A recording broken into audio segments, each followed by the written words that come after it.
네, 안녕하세요. 이번 시간 9차 시부터는 앞에 내용하고는 좀 틀린 뿔을 중심으로 아무래도 이제 이제 IT 분야하고 그다음에 넥스트 IT 분야에서는 뿔이 아무래도 이제 우리가 많이 벤치마킹을 해야 되니까, 그리고 또 구글이라든지 또 삼성전자라든지 이 기업들이 무엇을 하려고 하는지, 또 신제품 개발할 적에는 어떤 프로세스를 거치는지를 배워보도록 하겠습니다.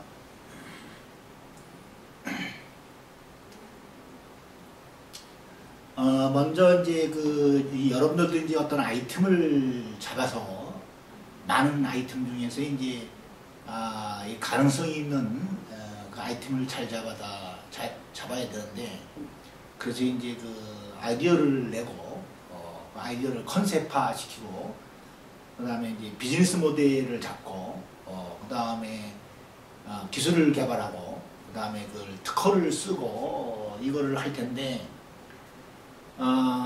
이번 시간에는 뭐를 배울 거냐면 스티프 어널리시스라는 게 있어요. 이거 상당히 중요한 거예요. 이 트렌드를 분석하는 거라 배우고, 그 다음에 또 이 산업이 융합되고 있다. 그러니까 어떤 제품을 개발하기 전에 이 두 가지가 상당히 중요한데, 그것을 배워보도록 하겠습니다. 먼저 스티프 분석이란, 이제 S는 이제 소셜인 거예요. 이 사회가 어떻게 바뀌느냐, 그 다음에 문화가 어떻게 바뀌느냐, 이거를 분석해서 주요 트렌드를 이제 분석해내는 거죠. 그 다음에 기술이 어떻게 가느냐. 이제 여러분들은 주로 이제 기술이 어떻게 가느냐만 집중할 텐데, 그거 하나만 집중해서는 거의 99%가 특허를 써도 다 실패하는 거예요. 그래서 사회 문화가 어떻게 가는지 잘 보고, 그 다음에 경제가 어떻게 가느냐, 이것도 잘 트렌드를 분석해서, 그 다음에 인바이러먼트 에너지가 어떻게 가느냐, 이것도 분석을 해야 돼요. 그 다음에 정치적인 측면은 어떻게 가느냐, 이것도 분석해야 돼요. 그런데 우리는 아주 매크로하게 어떤 글로벌적인 거를 분석할 적에는 정치적인 측면을 고려하겠지만, 우리는 그냥 이렇게 마이크로하게 한국에 맞는 어떤 시장에 맞는 제품을 개발한다든지 이럴 적에는 정치적인 거는 제외를 시켜요. 그래서 이번에는 우리는 정치적인 거는 제외하기로 할게요. 그래서 이거를 분석해서 뭐를 찾아내는 거냐면 트렌드를 찾아내는 거예요. 경향이죠. 트렌드를 찾아내서 거기에서 뭘 찾아내는 거냐면 소비자 니즈를 찾아내야 돼요. 소비자 니즈를 찾아내서 여러분들이 생각하고 있는 소비자 니즈에 맞는 그 기술인지, 소비자 니즈에 맞는 기술을 여러분들이 고려하고 있는 건지, 이게 매칭되면 상당히 좋겠죠. 소비자가 원하는 거니까, 시장이 원하는 거니까. 그래서 소비자 니즈를 뽑아내서 여러분들이 개발하고자 하는 그 기술이 매칭이 되는지, 반드시 매칭되는 거를 여러분들이 선택해야 됩니다. 트렌드를 분석하고 소비자 니즈를 분석해내려면 이거 트렌드를 먼저 분석하고, 기타 뭐 기술, 인문, 사회, 예술 이런 그 미래학자들 또는 또 여기 전문가들을 통해서, 인터뷰를 통해서 미래 트렌드를 노출하고, 이를 바탕으로 소비자 니즈를 노출한 다음에 관련 특허 분석을 바탕으로 조정을 해서 여러분들이 선택하면 됩니다. 자, 이거 하나 예인데, 이거는 엘빈 토플러, 미래학자 엘빈 토플러의 토플러 협회에 있는 제자들이 2040년에, 그러니까 2040년에 40가지 예측을 했어요. 그래서 여기 보시면 political, 그 다음에 technology, social culture, economy, 그 다음에 environment, energy, 이 5개로 잡아갖고 분석을 했죠. 주로 5개를 이제 많은 거 중에서 이제 랭킹을 매기고 폴을 해서 5개를 이제 추려내는 거예요. 그래서 상당히 뭐 여성지도자 같은 거하고 종교 세력이 전직이 활발해진다 이렇게 쭉 있는데 거기서 여러분이 개발해야 될 그 기술을 중심으로 기술이나 무슨 어플을 개발한다 그러면 거기에 맞게끔 이걸 뽑아내는 거죠. 그 예를 들어서 뭐 사이버 쓰레기들이 넘쳐난다 그러면 사이버 쓰레기는 정보에 불과하니까 이 앞으로는 지식이 상당히 중요하다.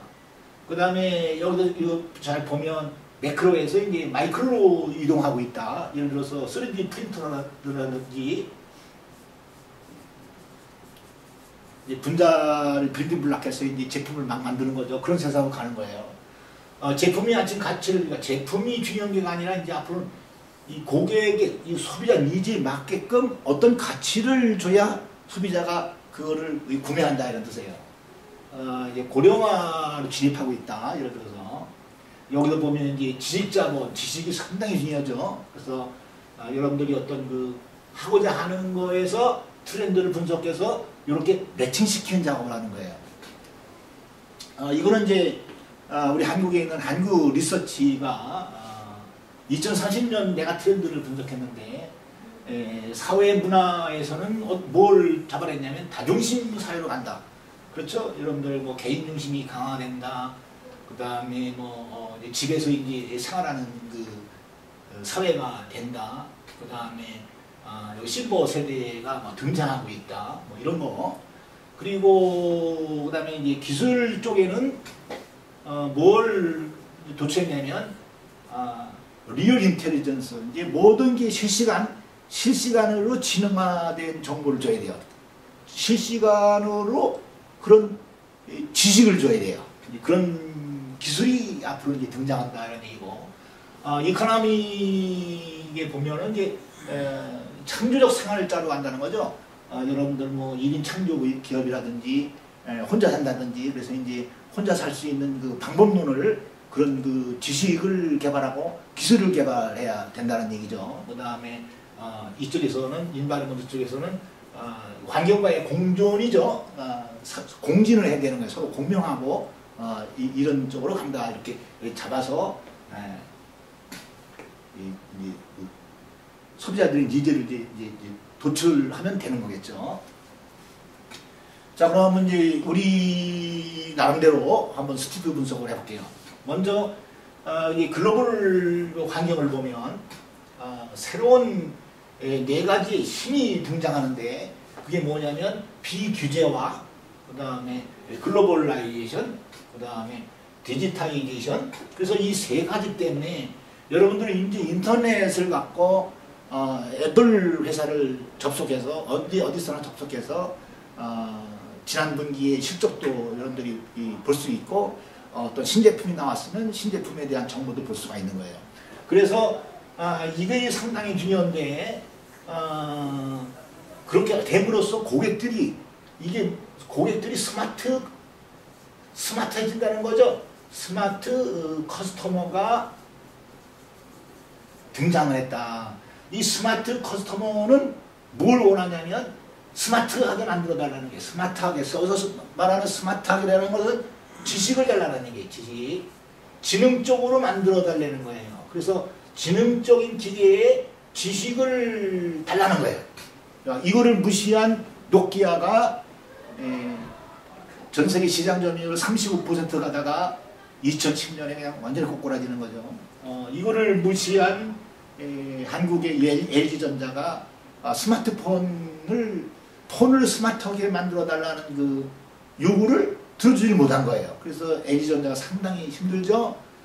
그 다음에 토요타 자동차가 렉서스의 이 브레이크가 문제가 있었어요. 그래서 이 브레이크를 좀 고쳐달라, 좀 스마트하게 또 더하게 만들어달라 그랬는데 그거를 무시했어요. 그래서 미국에서 만대 렉서스를 리콜당하는 사태가 발생하는 거죠. 그래서 이 스마트 고객이 상당히 중요한 게, 그래서 여러분들이 어떤 기술을 개발한다든지 어플을 개발한다든지 할 적에는 모든 게 앞으로 2030년 정도까지는 모든 게 스마트해져야 돼요. 기계가 똑똑해져야 돼요. 똑똑한 어플을 만들어줘야 돼요. 지식을 줘야 돼요. 자, 그래서 이제 첫 번째가 이제 사회 이제 환경에서 이게 저출산이죠. 이 저출산이 왜 등장하냐면 이제 고객들이 똑똑하니까 결혼을 안 하는 거예요. 그렇죠? 결혼을 안 하니까. 그래서 이제 딩크족이 나오는 거죠. 딩크. 이게 딱 결혼을 하되 더블 인컴. 결혼했으니까 소득은 2배로 늘되 노키즈가 되는 거예요. 여기 애는 갖지 말자. 그리고 이제 살기도 어려워지니까 이제 결혼도 않고 혼자 사는 사람들이 이제 생기죠. 그래서 이게 저출산이 되니까 자꾸 줄잖아요, 이렇게. 그래서 이제 이 초등학교 학생 수도 이렇게 자꾸 줄어요. 그러면 항상 시나리오를 쓸 적에 2가지로 써요. 원래는 4가지인데 2가지로 써요. 하나는 부정적인 시나리오, 하나는 긍정적인 시나리오. 그래서 이게 부정적인 시나리오로 보면 어떻게 되는 거예요? 아, 이게 학교가 폐지가 되는 거죠. 그래서 요즘도 이제 이 도시도 마찬가지지만 여러분들 고향에 초등학교가 막 폐지가 되고, 왜냐면 신입생을 못 보니까. 그래서 이게 부정적인 시나리오도 써보지만 또 하나는 여러분들은 항상 긍정적인 사고방식을 가져야 돼요. 긍정적인 사고방식은 뭐예요? 아, 이제 IT가 상당히 발전하니까 이게 한 학교에 이 초등학생 1학년이 한 명이 들어와도 모든 선생님들이 집중해서 그 아이를 잘 가르쳐줘야 된다. 이게 긍정적인 거죠. 그래야 학교가 폐지가 안 되고 선생님들도 또 이 학교를 떠나지 않고, 그래서 다 같이 이 공존공생하는 이렇게 긍정적인 시나리오를 항상 여러분들 보셔야 돼요. 그래서 이제 맞춤식 교육으로 가는구나.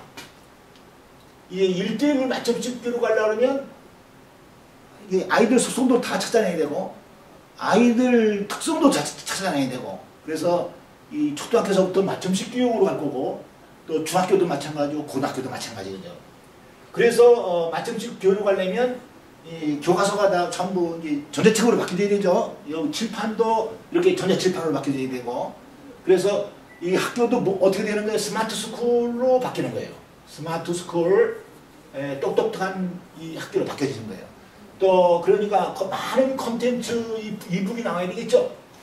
그래서 여러분들이 어플을 새로 개발하고 또 도전도 해서 교과서를 디지털로 다 바꾸고, 과학도 디지털 교과서로 바꾸고 수학도 디지털 교과서로 다 바꿀 수가 있어요.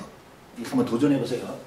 그래서 그렇게 되니까 이제 한 학생이 이제 옛날에는 학생들이 많으니까 수학을 전공하는 학생도 있었고 물리를 전공하는 학생도 있고 국어를 전공하는 학생이 따로따로 있었는데, 이제는 학생이 쭉 몇 명이 안 되니까 전체를 배워야 돼요. 그래서 이제 학문 간의 융합이 또 돼야 되죠. 그러니까 이 학생이 한 명이니까 이제 할 일이 많죠.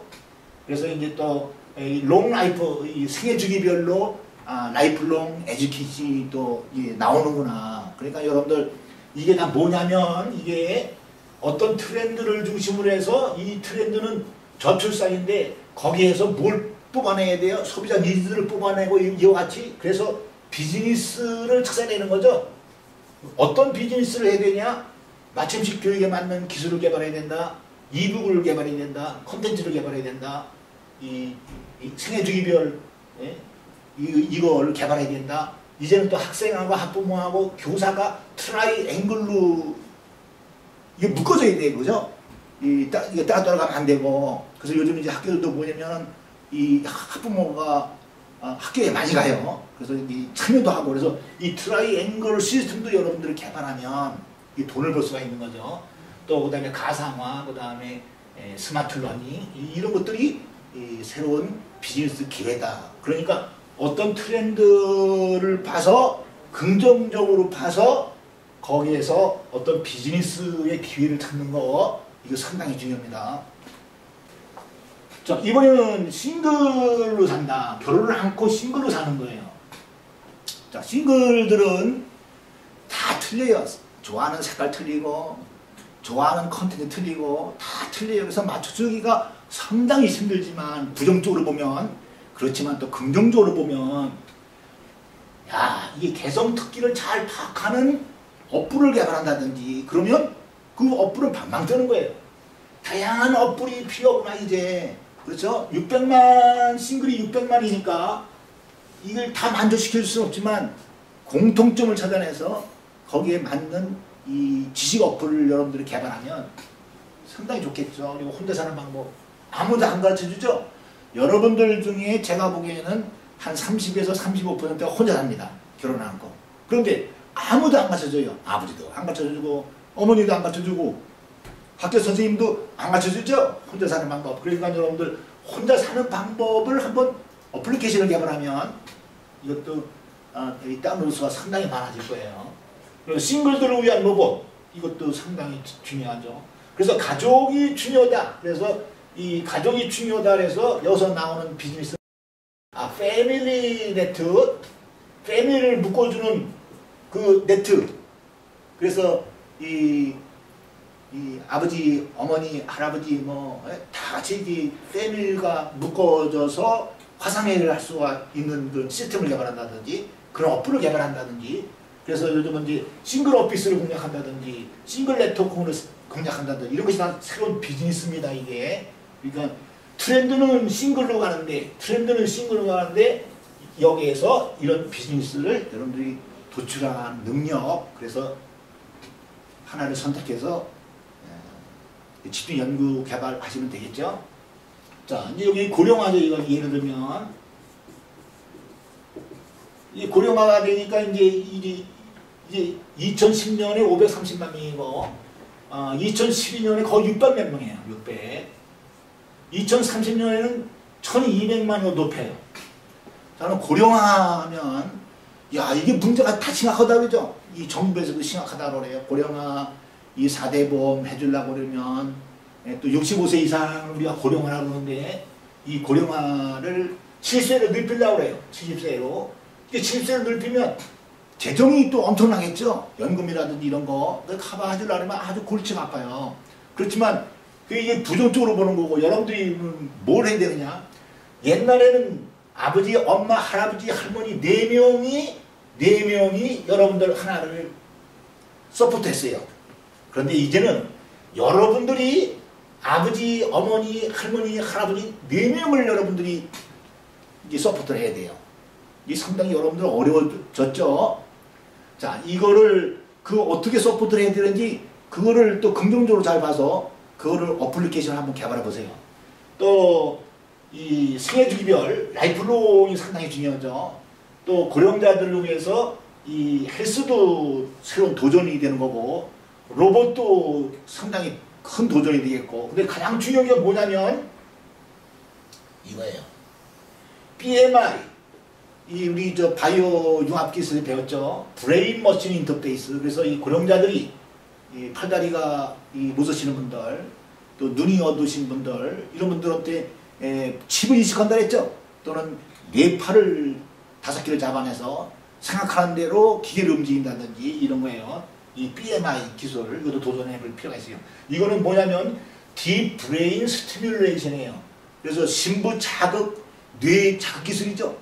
이 깊이 칩을 이식해서 특정 뉴런을 자극시켜서 이렇게 팔다리를 움직일 수 있다든지 아까도 말씀드렸지만 이런 패밀리 러블렛을 구축한다든지 그래서 이게 고령하지만 고령화를 위한 새로운 비즈니스가 상당히 많구나.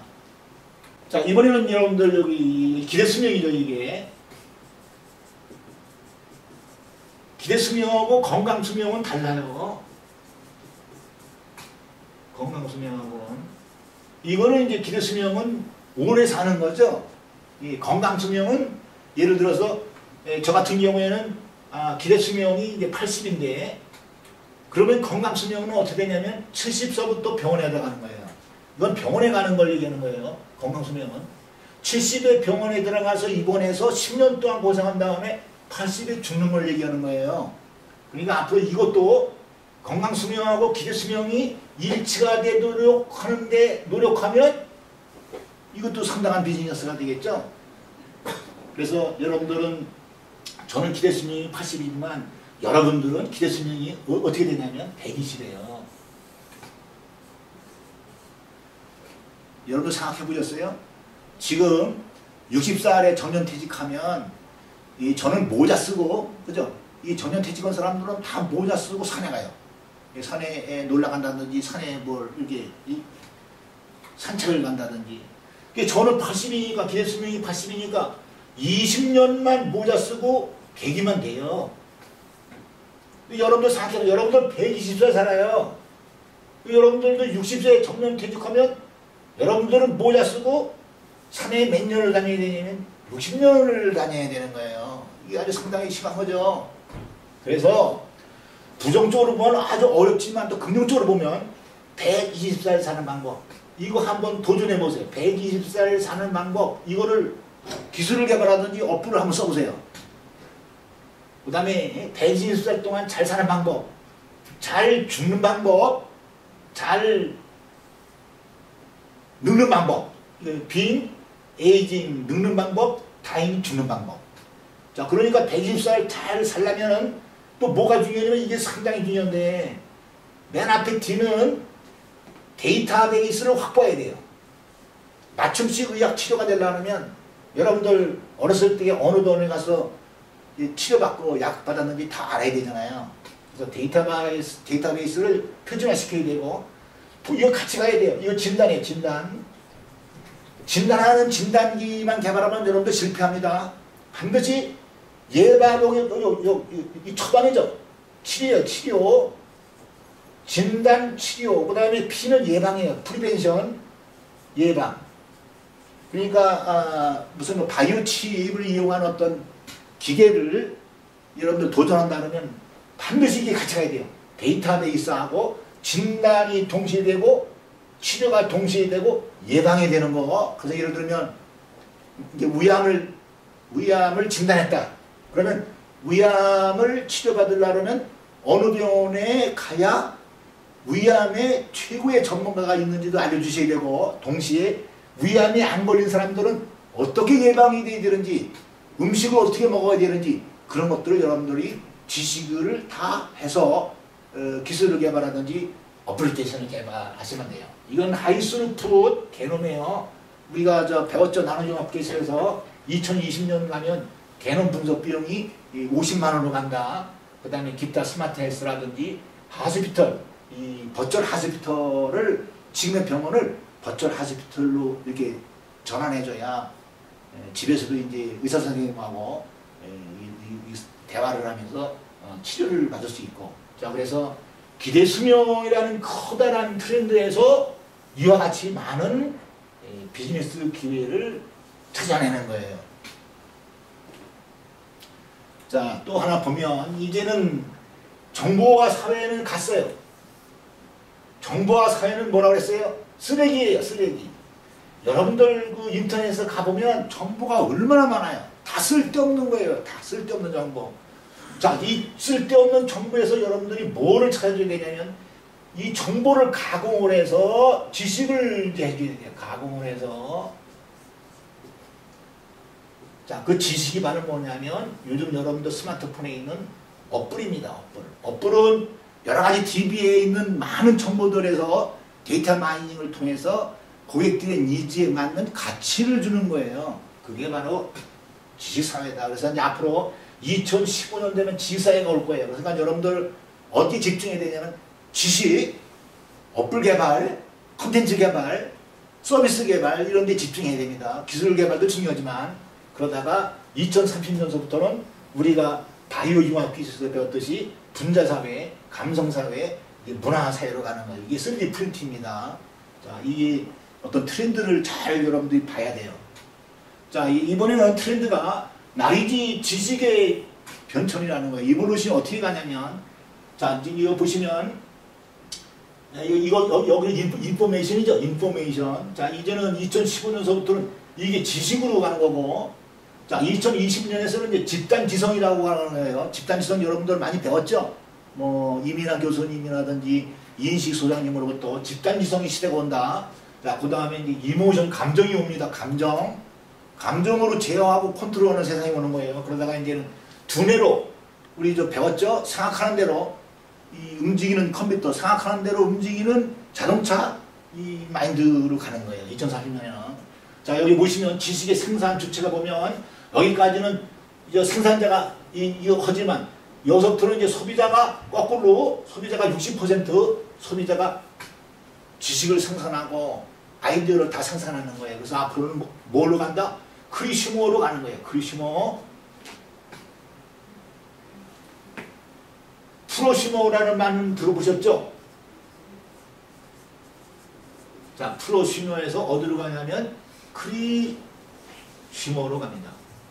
소비자가 크리에이션하고 소비하고, 여기서는 소비자가 프로덕션, 만들고 소비하고, 이제는 소비자가 생산한다 이런 얘기예요. 자, 중요한 거가 있죠. 이제 멀티터치, UX도 멀티터치는 2015년서부터 멀티모달의 정의가 나와 있어요. 여러분들 이거 한번 읽어보시면 여러분들이 앞으로 어떤 UX를 개발해야 되는지가 자세히 나와 있어요. 그 다음에 이제 생체 인식으로 갈 거고, 여기는 이제 감정 인식으로 갈 거고, 여기는 생각 인식으로 갈 거예요. 이 트렌드를 잘 분석해야 됩니다. 자, 우리가 또 배웠죠?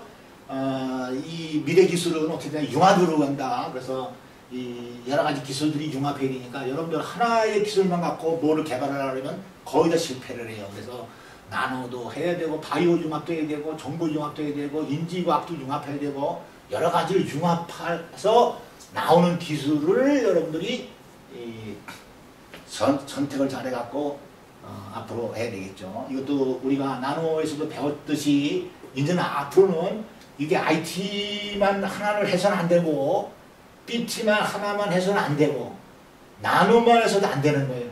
이게 서로 융합되게 이런 사고방식을 갖고 여러분들이 제품을 어떻게 개선해야 될 건지를 잘 생각해 보세요. 자, 그 다음에 어디냐면 여러분들 보세요. 자, 개인은 이제 스마트폰이 다 됐죠. 여기 스마트폰이에요. 이건 스마트폰. 자, 가정에는 뭐가 있어요? 스마트 TV가 있죠. 그 다음에 사무실은 뭐가 있어요? 스마트 PC가 있죠. 학교는 스마트 스쿨. 자, 나머지 하나가 빈 교가 하나 있어요. 여기가 자동차가 비었어요. 자, 그러니까 자동차가 넥스트 비즈니스라는 걸 알 수가 있겠죠. 그래서 여러분들 자동차에다가 IT를 융합하고, 바이오 기술을 융합하고, 나노 기술을 융합할 수 있는 거를 한번 잘 생각해 보세요. 왜 그러냐면 여기 보시면, 자, 개인 단도 이미 스마트폰은 이렇게 많이 왔어요. 이 사무실도 많이 왔고, 이 스마트 TV도 많이 왔지만 자동차는 상당히 뒤처져요. 그러니까 여기 보시면 이 3세대, 4세대 지금 이제 즐거움 정도 들어가죠. 앞으로 자동차에서 업무를 할 거예요. 자동차에서 디스플레이가 있을 거예요. 자동차에서 학습하고, 자동차에서 바이오 진단하고 처방하고 예방하고 다 할 수 있고, 이거는 자동차에서 마음대로 찍어낸다는 거예요. 제품을 막 찍어낸다는 거예요. 자, 이렇게 트렌드를 보시고 자동차도 차세대의 빅 비즈니스가 될 수가 있구나라는 것을 아시면 되겠어요. 자, 그리고 이건 뭐냐면 하스피탈이죠. 이 하스피탈을 버추얼 하스피탈로 이게 전환시켜야 돼요. 그래서 많은 기업도 이건 마이크로소프트인데 헬스 퓨처 비전 2019라고 하는 것을 여러분들 그 미래 융합기술에서 배웠을 텐데, 이렇게 디스플레이에 의사가 나오고, 이게 또 환자는 의사가 이렇게 나와서 서로 화상회의를 하면서 할 수 있는 거. 그래서 이 일렉트로닉 메디컬 레코드 쪽에 여러분들이 많은 것을 집중을 해줘야 돼요. 그래야 실제로 여러분들이 생각하는 맞춤식 의학, 맞춤식 치료가 될 수가 있다. 자, 이렇게 해서 이번 시간에는 트렌드를 분석해서 거기서 소비자 니즈를 뽑아내서 거기서 필요한 여러분들 기술 또는 필요한 비즈니스를 도출하는 방법을 배웠습니다. 그리고 스티프를 배웠고, 마지막으로는 융합산업으로 봐서 어디가 비었는지, 자동차 산업이 비었다든지, 병원을 앞으로 버추얼로 전환시켜야 된다든지, 이것을 배웠습니다. 수고하셨습니다. 다음 시간에 뵐게요.